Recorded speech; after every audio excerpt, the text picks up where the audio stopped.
A little over 500 years ago, the old Queen of England, Queen Elizabeth I, died. And King James VI of Scotland inherited the throne of England as well. Straight away, he brought down an iron fist on the borderlands that lay between England and Scotland.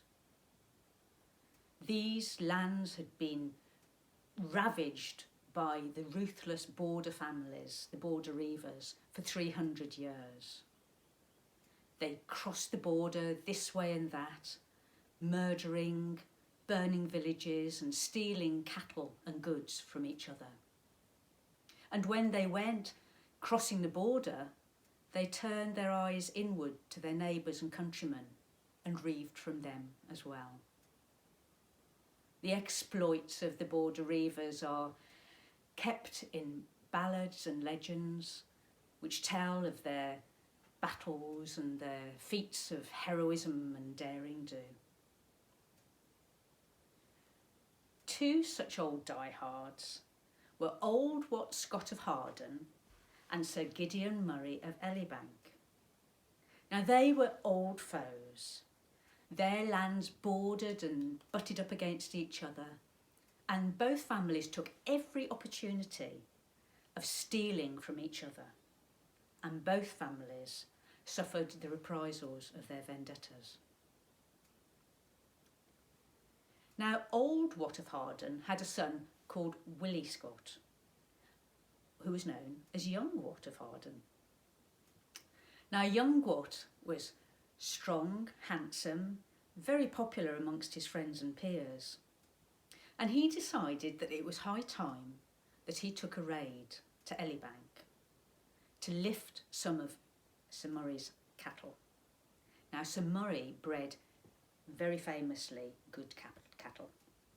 And young Wat thought that they would look much better in his larder and that they would taste much better on the tables in Ettrick and Yarrow. So one dark night he gathered all his men together and they rode out from Kirkup Tower, up the hills through the Ettrick forests to the land above the Tweed and Elibank Castle where Murray lived. But things didn't go according to plan for Wat that night because Sir Murray had been tipped off and he rode with his men out from Elibank Castle to meet the reivers.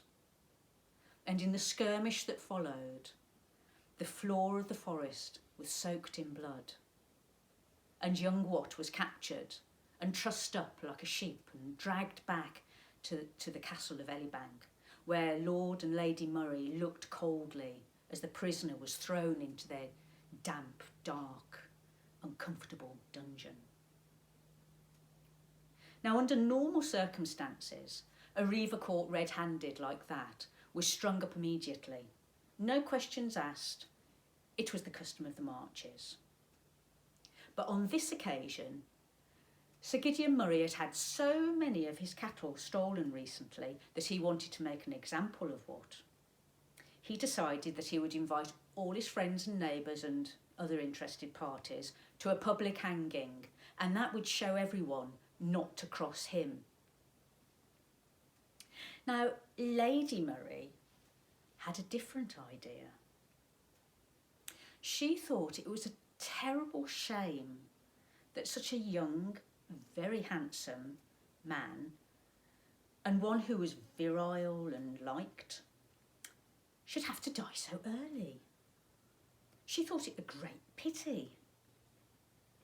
After all, she had a daughter who was in need of a husband. Now, the thing was, Sir Gideon Murray and Lady Murray had several daughters, all of whom had made very good marriages, all except Agnes, their youngest, who was known as Meg. Now, the thing was, Lady Murray had been a great beauty in her day, known as the Flower of Yarrow. And unfortunately, Meg had inherited none of her mother's good looks, none at all. She was kind and good-natured and very obliging in all sorts of ways and very, very loved by her parents. But the trouble was she was downright ugly. She had a long nose and she had a mouth that was so big it seemed to stretch from ear to ear. And all through Ettrick and Yarrow Valley, she went by the name of Muckle Meg. When Lady Murray told her husband of her idea that what would make a far better husband than a corpse, at first he was in a rage. But then, after he cooled off a little and thought about it, he thought that maybe it wasn't such a bad idea after all. Thinking about it, the prisoner was the heir to a great lands, wealthy and important family, even though they were hated enemies. But the bonds of marriage would go a good way to smoothing the waters between the two families. And it's true that the profitable days of Reiving were coming to an end. The king was seeing to that. So all in all, Sir Gideon decided that he agreed with his wife and that he would offer young Wat the choice of life or death. So the very next day, the prisoner was taken from the cell, led up to the gallows tree. Now there was a great crowd, and in front of them, Sir Gideon Murray, Lady Murray, and Meg, their daughter. The prisoner was bold and defiant. And wasn't he surprised when Sir Gideon Murray pointed to the noose, pointed to his daughter, and offered him the choice between death and the marriage bed? Now you might think that someone in Wat's position would jump at the chance, but no. He looked at the noose, he looked at Meg, and he asked Sir Gideon Murray if he could have a few days to think about it. "The noose will wait for nae man," growled Sir Murray. The thing was, young Wat was proud, and he knew he was very handsome and that he was a good catch. And what would his friends think if he went back home with a famously ugly wife and a Murray to boot? They would make his life an absolute misery, and they would laugh at him for the rest of his life.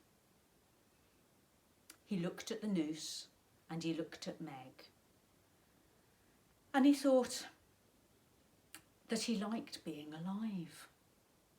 He looked again at the noose and he looked at Meg, and then he thought, even if my friends and family laugh at me for the rest of my life and I'm a laughing stock, at least I'll be alive to hear it. Surely better an ugly wife and life than that uncomfortable looking noose around my neck. Much better the knot of marriage than the knot of death. And so there and then he decided that he would marry and have a wife and life. And he agreed to marry Meg. Well, all the arrangements were made there and then. And to the astonishment of the crowd, to the satisfaction of the parents, and to the delight of the bride-to-be. Well, that was in the year 1611. And by all accounts, the young couple were very happy together. They got on very well. Meg proved to be an excellent mother and a devoted wife. And between them, they had 8 children. Later on, young Wat became Sir William Scott of Harden. And much, much later on, one of their descendants was called Sir Walter Scott, who built this house and wrote the books that entertained the world. So that is the story of William Scott and Muckle Meg. And what both families could always agree was that the young couple lived happily ever